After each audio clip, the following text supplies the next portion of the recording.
All right, we are live. Quick little stream before we tee it up in the morning with Cameron Kerr going over some interviews, less interviews than normal because we got some real insight on the golf course. Final thoughts, betting cards, DFS plays. You guys know the deal. So, Cameron, obviously, you guys know Cameron, Golf Gambling Podcast exclusive. No one has more outrights on Twitter than Cameron Kerr. Not even kidding. This man has 6 outrights this season, all under 7x ROI. Truthfully, no one can say that. So, Cameron, happy to be here. Going to ask you a ton of questions about the golf course. So first thoughts, you were at Colonial last year, correct? So I've never been. This was my first time. Okay. So this one's a little bit further away than the Byron. So typically we I would just choose one because I was, kind of casual, but this year is my first time going to both, and it was awesome. Awesome. So I was gonna say, did you notice anything different from last year? But you weren't there on site. But so how did the golf course look? I saw you posted pictures of the fairways. You posted pictures of some greens. Did it look difficult? Did it sound difficult from what the guys were saying? Yeah, it definitely did. It wasn't in as good a shape as I was expecting. The back nine looked immaculate, like just incredible. But Mike Kim pointed out, the front nine, the fairways were kind of patchy. And I posted that picture of the fairway on 4, and I felt really dumb afterwards because I went to the green first. I walked along 5, went to the green at 4, and I was like, oh, that fairway looks awful. And then I went to the 4 tee box the other way, and I realized it was a par 3. And I'm like, okay, well, yeah, they're not even going to be here. Right. So it was just a long par, 250-yard par 3. I wanted to ask, because remember when we watched you were at the Byron, I would imagine, and we also watched them on TV. That course looked like dog shit. And if Colonial didn't look like 100%, but it obviously looked better than the Byron, what is it? Is it weather? Is the weather been bad of the last 2 months? Yeah, over the past 2 months, we've got more rain than we did all last summer. So Okay. I think that the torrential downpours that we got over the last month, not saying anything this week, but over the past month, we've got probably 3 feet of rain in the DFW area. So I would assume that they got a ton, and it just kind of sat there in the fairways and just killed the grass, because that's kind of what I saw at my house, for example. So I think that's to blame for the patchy fairways. But that being said, at Craig Ranch, they literally had sod patches out there that these players were having to take relief from. Right. It was ugly. It was bad. And so there wasn't any of that, obviously. Yeah, I'd hope not. Yeah, but overall it looked really, really nice. And yeah. Were you there from the morning to the afternoon today? Yeah, so it basically stayed the same temperature the whole day, and I think that's kind of how it's going to be tomorrow. But the chance of rain today was higher than it is tomorrow, and we got 0 rain the whole time we were out there. About 1 o'clock, 12:30, 1 o'clock, as I was kind of heading out, it started to come in, and so I was like, all right, I got a long walk back to the shuttle, got a 3-year-old, let's get out of here. And then so we started walking in the rain, and then it just stopped. And there's dark clouds all around us, nothing. And looking at the radar, I think that all of the rain that they were expecting went north. Okay. So everyone who, was talking about that, as far as oh, we're going to get some rain, that, yeah, it's got sub air, but they'll be a little more receptive. I don't know if that's going to be the case. Yeah. And so I texted you guys, but I got to talk to Joe Griner very, very briefly. And it was funny because it was after a ball, Max just striped this ball down straight onto the middle of the green. And it wasn't even from very far out. I would have imagined that he was hitting a 50, 52, maybe even a 56 from where he was. Bounced? And it bounced off and rolled off. Okay. And so like the only reason I got to talk to him was because he was kind of close to the ropes, and Yeah. I didn't even talk to Max because he was kind of dealing with the guys that were playing with him in the pro-am. Like he's just the coolest guy. Like I saw him after everybody's shot, like their drives, he kind of, gave him some tips and stuff like that.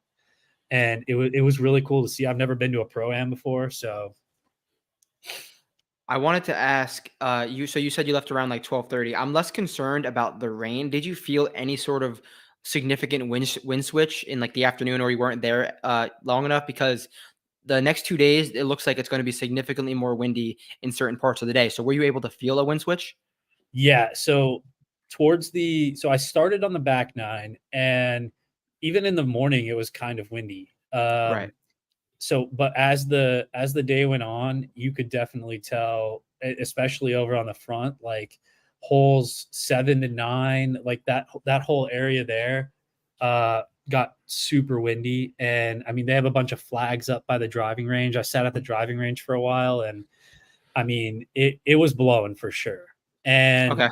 depending on where you are on the course, I think it's going to play obviously differently because there is some trees, but not a whole lot. Yeah, it's not guarded too much. Do you think there's going to be any sort of wave advantage? I'm seeing a nice split on the AM PM right now. That's how I'm going to at least uh, select my bets and my DFS stuff. We don't get it too often, but I'm gonna take the dip. So anything there? You feeling it? I mean, I don't think so. I mean, Okay. here we can look at the. I pulled up the wind finder for, I think it began with a B. I forget exactly what the tower was, but it said the afternoon was It's where I am right now. It's called like Bentwood. It's where I'm yeah, staying. something like that. That's what I pulled up, and it looked significantly afternoon wind on Thursday, morning wind on Friday. So that screams AM PM advantage. Obviously, it's the wind; it could change in a second. So yeah, what are we thinking? Let's bring this up. So here's the radar right now. Let's see, where is it?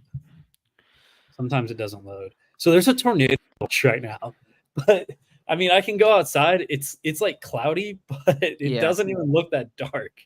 I think that all of this stuff is going to go over us, and yeah, it's only a 24% chance they're expecting 0.08 inches tonight. Like I didn't even hear one single strike of thunder or lightning.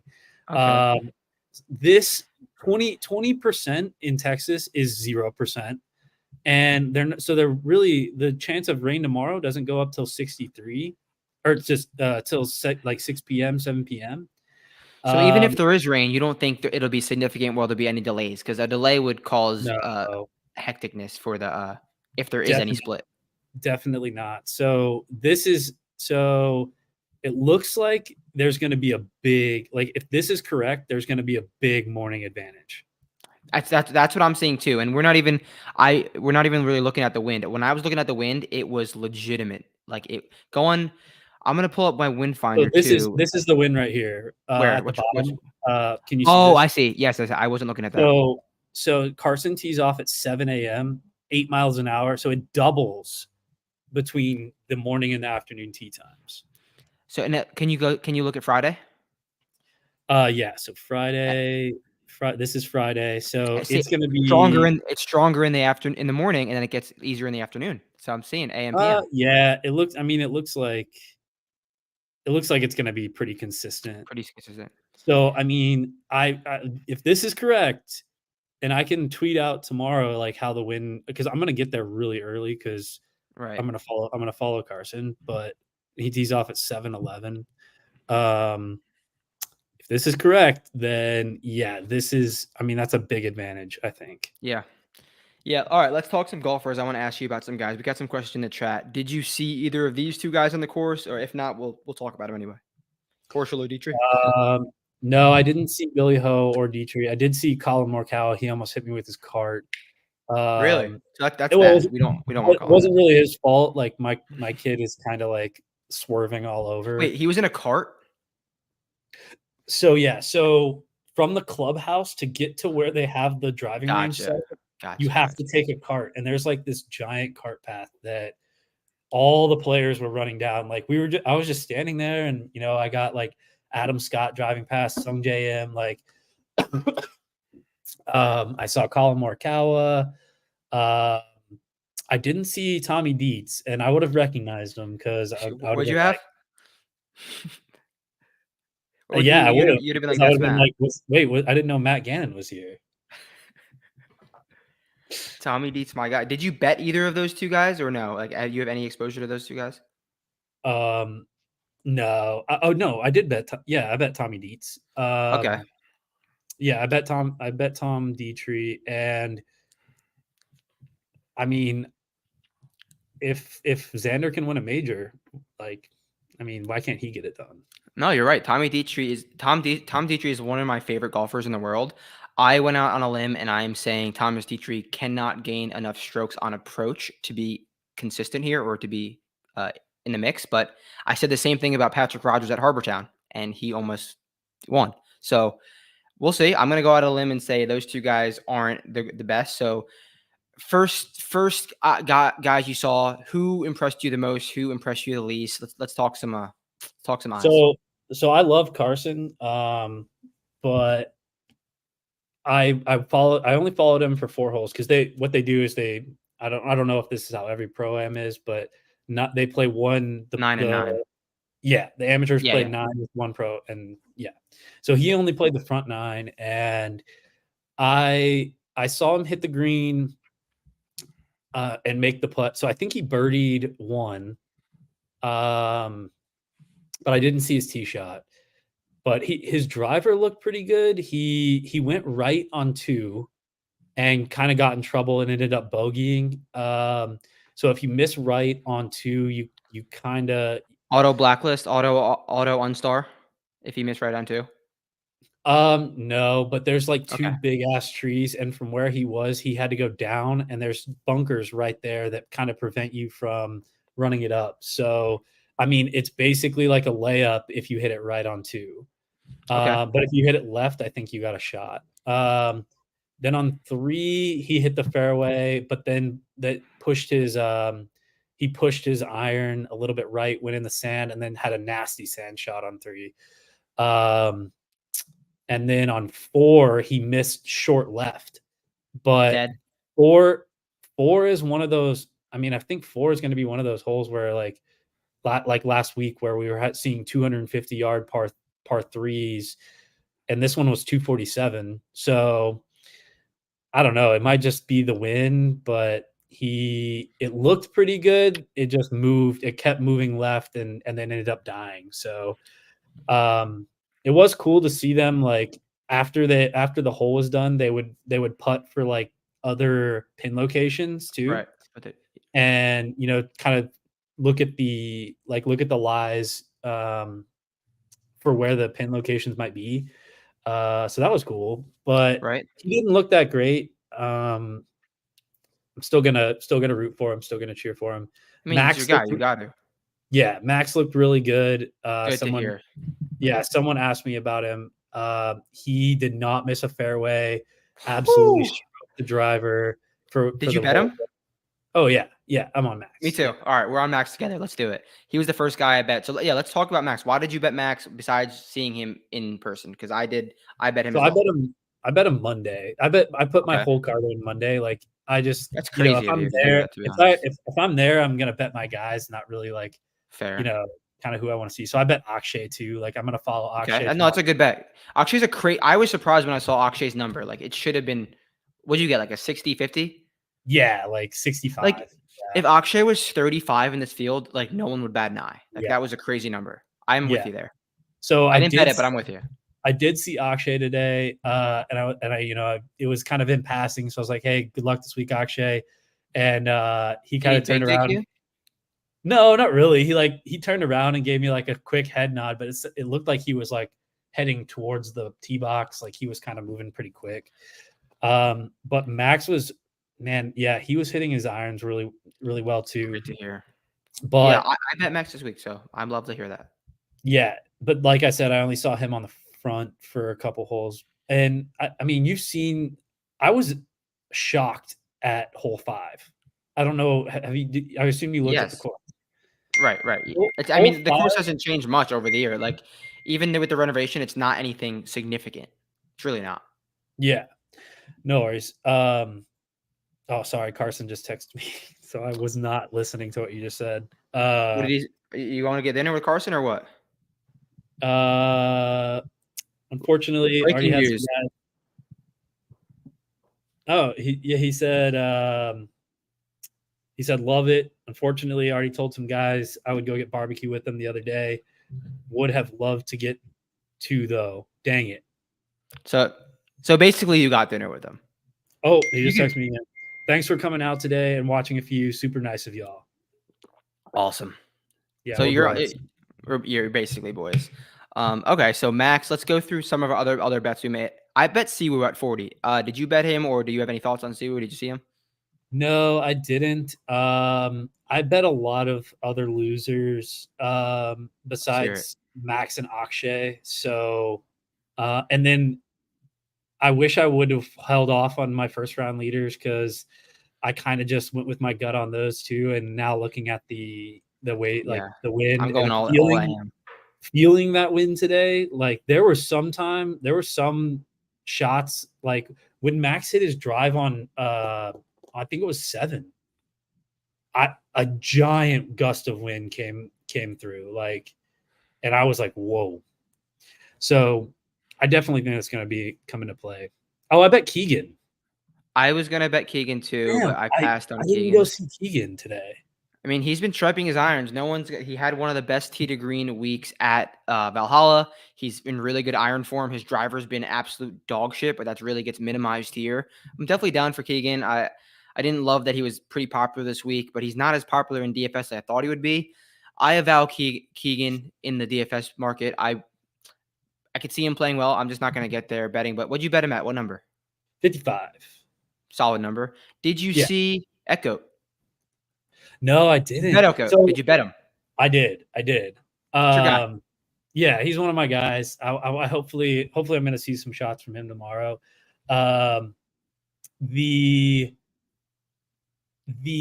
like tea time sheet that they had whenever you like come in to the course today, like it was very confusing to like understand at first. Like since it was my first time going to a pro-am, it doesn't really say like when they're teeing off because Right. like all it says like, and it doesn't even say like which pro is teeing off at what hole. And So how it works is like I know how it works. Not every golfer is guaranteed a pro-am spot. You kind of got to like go sign up like that day. It's first come first serve. So you can be left without a tee time. Like at Honda, there was guys waiting till like 3, 4, 5. If a pro didn't show up, because sometimes they sign up and they don't show. So you can just go on to the fucking like it's like you got next at on 2K. really, Like you got wait yeah. for like you're talking about the pros or the amateurs? The pros. The amateurs Oh, are locked into really? certain times. Like that has to be organized. The pros, Yeah, not everyone plays in the pro-am, and sometimes like they go off 1, they go off 10, like you saw. So yeah. it's kind of because not everyone wants to play 9 every day. Like sometimes they want to go on the range. It's very weird, and that's the same way the Tuesday practice and Monday practice rounds work. Like nothing is scheduled. You kind of just go up to the first tee, wait till the guys are in the fairway, and then if you're not. This is an example. If you're Rory McIlroy and like SH Kim comes up with you, SH would be like, "Hey Rory, can I join you?" Rory's either going to be like, "Yeah, come with me," or "No, like wait till I'm in the fairway." So it's very not organized. It's kind of like whoever gets there first is playing. So that's how the practice round / pro-ams work from the professionals' point of view. The AMs are all dialed in from they probably know a week in advance when they're playing because it's like big moment for them. Big moment for them. Let's talk about some more golfers. Who else did you bet? Because and then I'm gonna go through some of my bets after Eckroat. Oh, wait, also, why did you made a betting card before seeing the chart? Yeah, It's I unlike you. did. That's unlike you. So I don't only go by the chart. Like You're not like me. no, but before like so on Sunday after Xander lost to Rory, I said like I'll put it in my head like, okay, if he is on the tip chart, I'm not gonna bet him. If he isn't on the tip chart, Right. whale play, right? Like Right. it's one of those things where So like it's like guy specific. Like Not I got even guys, but yeah, well, yeah, guy specific, but it's really the spot specific. Like if you're betting the NFL and on Monday morning a line pops up and it's like, all right, if this is this number or worse, I'm gonna like it's a bet. you're Like, gonna but hit if it. it's Yeah. yeah. So like if the Panthers are playing like the 49ers and you're Panthers like, okay, -7. it would be and you're like, okay, in your head it would be Panthers +7, and then they Minus. end up coming in at like +3. You're like, all right, that's fishy, like I got you. Panthers, right? Yeah, I know what you're saying. So But that's how so you it's went one of with those with Xander last week, though. Like you were holding out on exactly. Xander. You thought he might have been chart. He wasn't. It's an automatic win. It's clockwork. We know how we. That's why we're on Xander. It's you fade the chart. So I'll talk about some of my guys that I bet. I bet Taylor Moore at 66 and Keith Mitchell at 80 to 1. Those are my 4 bets under 100 to 1. Max Siwoo, Taylor Moore, and Keith Mitchell. I was originally out on Taylor Moore because of his recent iron numbers, but then I was like, he's playing in the AM. He won at Valspar. Perfect course comp, Valspar and Colonial. We see crossover all the time. I do worry about his recent iron play, truthfully, but he gained a stroke at Valhalla. And if you're gaining strokes with your irons at Valhalla, that means you're hitting your irons well. So I was like, fuck it, Taylor Moore. We're in a red state too. He fucks in red states. 66 to 1. And then Keith Mitchell, I don't really love this, but I got an 80 to 1, and he's off. He's having the best iron season of his career. Did not play well at Valhalla. Doesn't have great course history here either, but I just like the bounce back spot. And this is a course where that iron play will get rewarded. And we've never seen Keith hit his irons better. So 80 to 1. Did you bet/see any of those 2 guys? Man, Taylor Moore, his numbers look pretty good, but Yeah, he it was he the did the gain 2 a starts lot on the before green. Valhalla weren't great, but outside of that, they're fire. He did gain a lot on the greens at Valhalla, but He hasn't and missed a then cut in like 8 years. This man is a cut maker. I think I bet Keith Mitchell first round leader.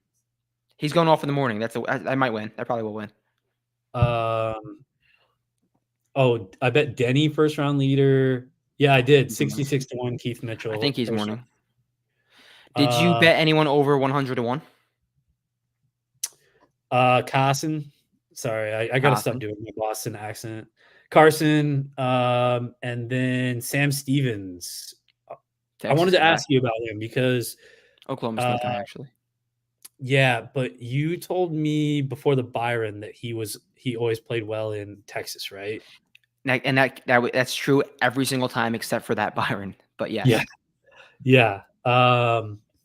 Yeah, he hasn't been playing great because I looked at him too. I was gonna bet him, and then I looked at his recent numbers and I didn't love what I saw. But he's I mean, fucked in what Texas don't you outside of like? last start. What don't you like about the T10 in Myrtle Beach? No, that's great. But like that's Okay. great. I hope it keeps going because I'm a Sam Stevens guy. I probably because I bet him last time we were in Dallas, he'll play well this time, and I didn't bet him this time. Also, I think what's his tea time tomorrow? Because if it might be in the morning, actually, I think I'm just out on him. But I like where your head's at with that though. I didn't get there. Who else over 100 to 1 after we talk about him? I think that's it. Carson at 225. Oh, Lee Hodges at 100. Great bet. I was surprised he wasn't popular this week after what he did last at Valhalla. Very surprised. He's 1% on DFS ownership, but he's in the PM. Really? 1% is what I saw. The last update I checked, 1%. I was actually shocked. But Yeah, I'm going and then AMP. that's it. I got Akshay at 65, and then Austin Eckroat at 75. Okay, I got 6 guys over 100 to 1. So I got like I think a 9-man betting card, 7x. So don't get it twisted. You guys, you cops in the chat. I bet B Todd 100 to 1. Almost won here when Scotty won. Down with B Todd. I bet Davis Thompson. He's playing really good right now.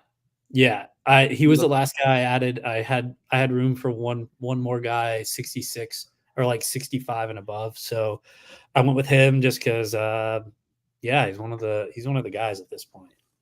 I bet Nikolai Monday morning at 150 to 1. I wouldn't bet it right now just because I'm gonna keep saying it. I'm betting AM guys. He's playing in the PM, but like Nikolai on a golf course that's so iron heavy, and he's truthfully at his best a top 10 iron player in the world. He's the reigning DP World Tour champion. He's a Ryder Cup team. Like this guy is going to be a top 5 player in the world in the next 5 years. was like 150 in this field. I'm betting Nikolai. This man almost won already twice this season. I saw him on the range. He looked Striping it? pretty good. Yeah, All he was right. striping it. He was working on his wedges. It seemed like short wedges. Okay. He's going to have a ton this week, so I like that. Okay, I got some more breaking news. I Breaking news. asked Carson, pretty long text. I asked Carson, anything standing out to you with the changes to the course? Anything you like, disliked? He said they took out a lot of. He said they took out a lot of bunkers, especially in the fairway. So sight lines on a few holes are different. Also, the greens aren't elevated like they used to be, so now you can run something up the front pretty easily. Overall, pretty good changes. Some of them I don't love. Some of them, though, I don't love. I feel like the par threes were better before the change, but I don't know. Wow. Okay. I have an instant reaction to that. All week, I have been talking about course history, sight lines. Guys who drive it well here year after year are used to it because they know it's confined. They know it's a tight space in Colonial, but they know the sight lines. And now you're saying the sight lines are different.